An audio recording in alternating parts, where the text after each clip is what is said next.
Anthony, bos distro anti mahal yang membunuh dan mengecor jasad Anton Eka Saputra, si pegawai koperasi, akhirnya ditangkap.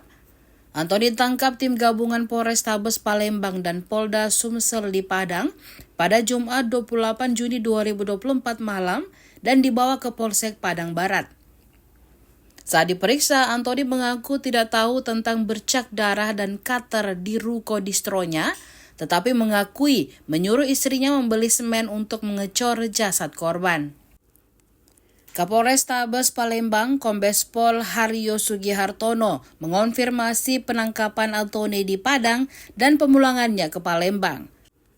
Anthony tiba di Bandara Sultan Mahmud Badarudin Palembang pada Sabtu 29 Juni 2024 malam dikawal petugas tanpa menunjukkan penyesalan. Anthony memiliki utang 10 juta kepada korban dan ketika korban menolak memberi pinjaman lagi, Anthony bersama dua rekannya membunuh korban.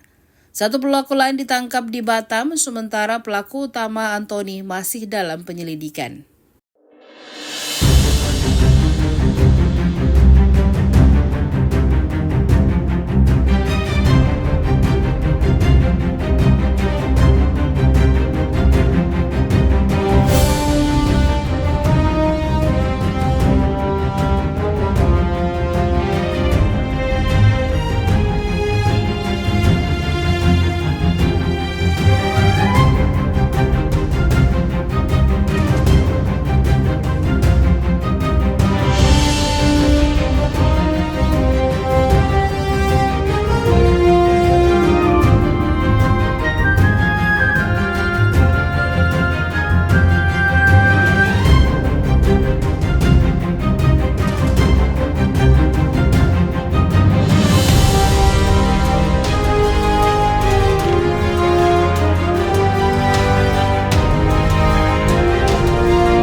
Download Tribun X sekarang, menghadirkan lokal menjadi Indonesia.